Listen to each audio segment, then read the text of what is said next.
Herzlich willkommen zu unserem neuen Video. Wir stellen euch Puschel vor, unseren Kastenwagen. Viel Spaß!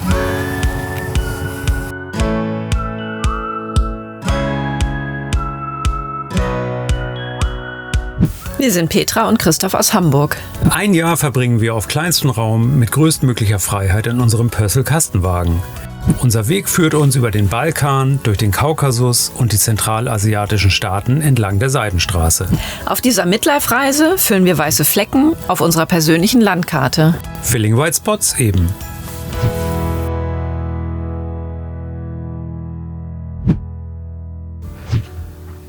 Unser Kastenwagen ist ein Citroën Jumper, 6 Meter lang und motorisiert mit einem 150 PS Dieselmotor, was uns auf unserer bisherigen Reise auch ganz gut geholfen hat, denn ja, wir haben ja einige Gebirge auch hinter uns und bei den Anstiegen ist dieser Motor ja, sehr hilfreich. Nachdem unsere Reiseroute feststand, haben wir uns bewusst für einen Gebrauchtwagen entschieden. Wir wollten gerne einen Euro 5 Dieselmotor, weil je weiter man gen Osten fährt, eben die Dieselqualität nachlässt. Und wir gehört haben, dass die Euro 5 Motoren das wohl ein bisschen besser abkönnen als so ganz neue Motoren. Wir haben deshalb den Gebrauchtwagenmarkt abgecheckt und unser Wunschmodell am Bodensee entdeckt. Zu dem Zeitpunkt hat meine Cousine mit ihrem Mann glücklicherweise gerade da unten Urlaub gemacht. Die beiden haben sich den Wagen dann vorab angeguckt. An einem Montag, wir haben den reserviert, sind freitags nachts runtergefahren mit dem Gebrauchtwagen, haben uns dann am Samstagmorgen den Wagen angeguckt, sind eingestiegen und haben uns ja, gleich in den Wagen verliebt, obwohl das ja, ein Modell von der Stange ist. Und wir hatten dann noch einen schönen Tag am Bodensee und sind dann sonntags morgens mit unserem neuen Kastenwagen zurück nach Hamburg gefahren. Ja, als uns klar war, dass wir einen Van haben wollen, haben wir komplett den Markt gescannt, das Internet hoch und runter durchforstet, YouTube-Filme geguckt, Händler besucht, waren auf Messen und ja, haben uns letztendlich für ein 6-Meter-Modell entschieden. Es gibt diese Kastenwagen ja mit 5,40 Meter, 6 Meter und 6,40 Meter. Und die goldene Mitte ist eigentlich perfekt für uns. Vom Platzangebot reicht das auf jeden Fall. Und so ist man eben auch in der Stadt ganz gut unterwegs und hat auch noch mal die Chance, einen Parkplatz zu finden. Unser Pössl hat eine Erstzulassung Juni 2016. Wir haben ihn im Juli 2021 gekauft mit einer Fahrleistung von 23.500 Kilometer. Was für uns auch noch mit kaufentscheidend war, er ist mit einem Heavy-Fahrgestell ausgerüstet, was gerade auf der Seidenstraße natürlich ganz angenehm ist, weil je weiter man gen Osten fährt, umso schlechter werden die Straßen. Bezahlt haben wir für das Fahrzeug 42.000 € und ja, wir sind bis heute super happy. Typisch für jeden Kastenwagen die seitliche Schiebetür, super praktisch, und bei einem Pössl ist eben oftmals auch eine Zuziehhilfe verbaut. Das heißt, man muss die Tür nur ganz leicht ins Schloss fallen lassen und dann wird sie automatisch von einem Motor angesogen. Super praktisch, leider auch anfällig. Uns ist das Teil auch schon mal kaputt gegangen. Reparatur war nicht möglich, sodass es ausgetauscht werden musste. Wir haben es auch austauschen lassen für, ich glaube, 1.400 €. Ja, jetzt funktioniert sie tadellos und wir hoffen, das bleibt so. Das ist unser Wasseraußenanschluss. Der Pössl Tuwin R ist mit einem 100 Liter Frischwassertank ausgerüstet und einem 90 Liter Grauwasser- oder Abwassertank. Wir haben unseren Abwassertank mit einer Heizung nachrüsten lassen, weil wir davon ausgehen, dass wir entlang unserer Route auch das ein oder andere Mal unter den Gefrierpunkt kommen. Und es gibt, glaube ich, nichts Ärgerlicheres, als wenn dann das Abwasser einem einfriert. Auch typisch für einen Kastenwagen sind die Hecktüren und das macht sich richtig gut auf Instagram-Fotos. Die Realität sieht ein bisschen anders aus, denn es ist die perfekte Einladung für Insekten und die will man nun wirklich nicht im Fahrzeug haben.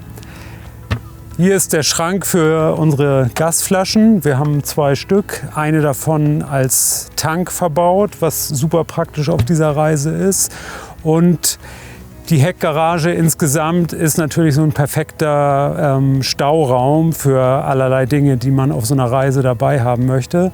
Damit das Ganze nicht im totalen Chaos endet, haben wir uns entschieden, so ein Auszugssystem zu verbauen. Das heißt, hier kann man auf kompletter Tiefe der Heckgarage eben mit Euroboxen arbeiten, um allerlei Dinge zu verstauen. Zu dem Thema haben wir auch noch einen Extrafilm, den wir zu einem späteren Zeitpunkt hochladen werden. Auf dieser Seite vom Fahrzeug ist der Elektroanschluss. Das heißt, wenn man auf dem Campingplatz steht, kann man hier 220 Volt anschließen und ist dann eben voll versorgt. Darüber hinaus gibt es hier noch die Entsorgungsklappe für die Chemietoilette. Wir haben als allererstes die Chemietoilette aufgebaut und mit einer Trockentrenntoilette ersetzt, was auf dieser Reise total hilfreich ist. Und auf dem Dach haben wir noch 2 so ein Solarpanel mit jeweils 100 Watt verbaut. Dadurch sind wir autark und können, sollte die Sonne mal nicht scheinen, locker 2 Tage autark stehen. Das ist das Fahrzeug von außen und wie es drinnen aussieht, das seht ihr jetzt. Ich zeige euch jetzt unseren Van von innen und als allererstes mal zu sagen, dass wir hier eine ganz normale Standardausstattung drin haben. Ich fange mal an mit den Stühlen, die sind nämlich drehbar.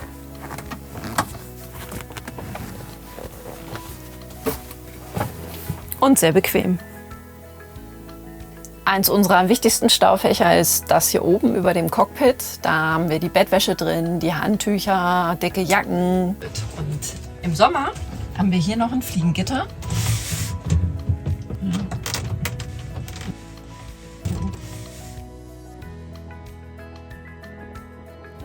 Jetzt zeige ich euch die Küche. Das hier ist unsere Spüle mit Warm- und Kaltwasser. Wobei wir ehrlich gesagt das warme Wasser da nie benutzen. Wir machen unser warmes Wasser immer auf dem Herd warm. Der ist hier. Das hat den Vorteil, dass wir die Heizung nicht anmachen müssen und dass wir uns Gas sparen. Auf dem Herd haben wir 2 Flammen. Für uns total ausreichend. Auch in der Küche haben wir natürlich ein paar Staufächer. Einmal hier für unser Besteck, dann hier für Teller, Tassen. Hier oben haben wir noch was wir hauptsächlich für Gewürze nutzen. Und auch total praktisch ist der Klapptisch, kann man die Arbeitsfläche noch ein bisschen erweitern. Was braucht man mehr?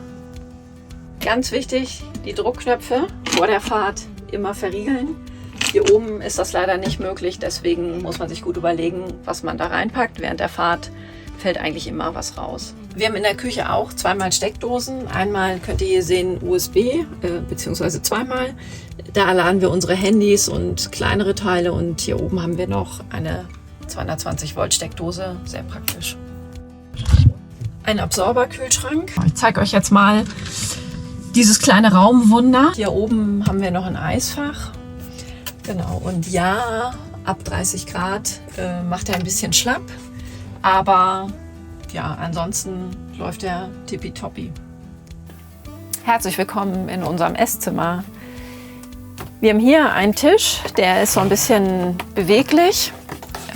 Außerdem kann man ihn ausziehen. Genau, und wir haben insgesamt 4 Sitzplätze, ist echt komfortabel für 4 Personen. Und ja, hier essen wir, hier arbeiten wir aber auch, ist alles gut möglich. So, und außerdem kann man diesen Tisch hier eine Etage tiefer bauen, da ist noch eine Schiene und dann dient er quasi auch als Untergestell für ein 3. Bett.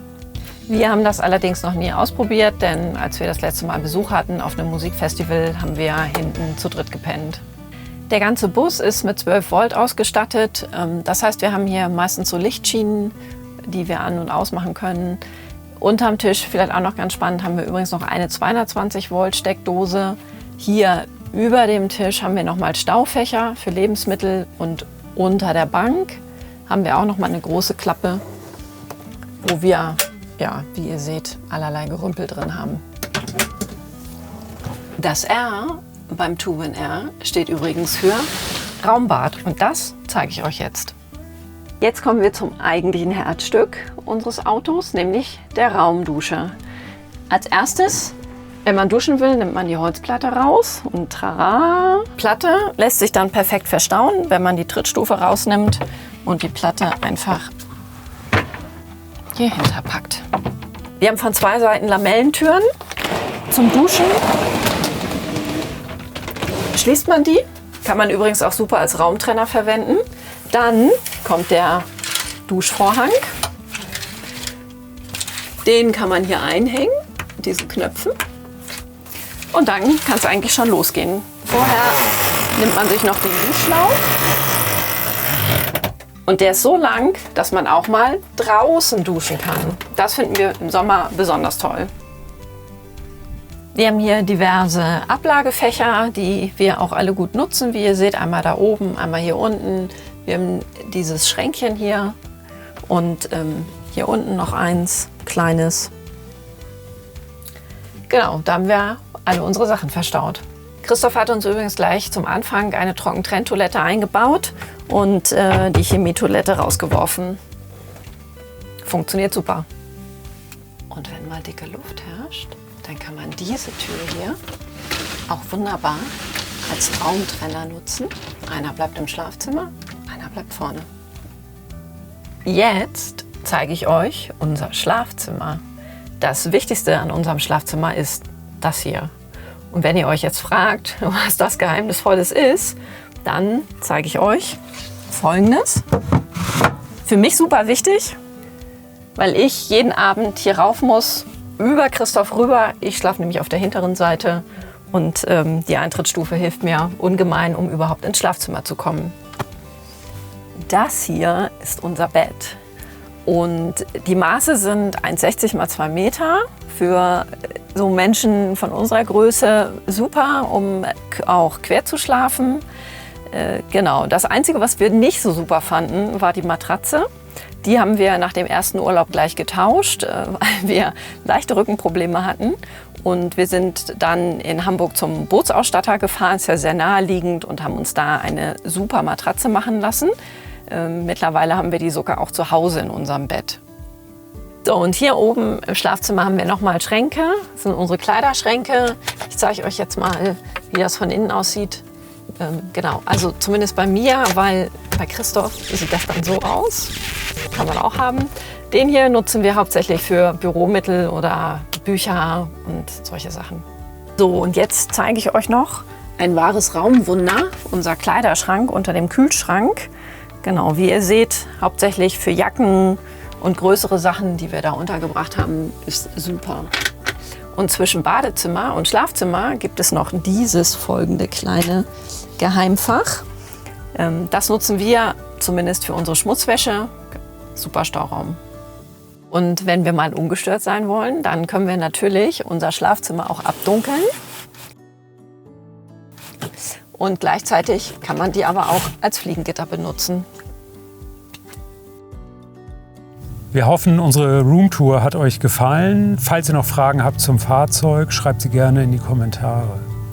Und falls ihr unsere Filme noch nicht abonniert habt, dann drückt gerne die Glocke oder lasst ein Like da. Wir freuen uns immer. Falls euch weitere Hintergrundthemen rund um unsere Reise interessieren, wie beispielsweise, wie vermiete ich meine Wohnung oder welche Versicherung sollte ich abschließen, schreibt es auch gerne in die Kommentare. Dann bereiten wir das sehr gerne für euch auf. Tschüss!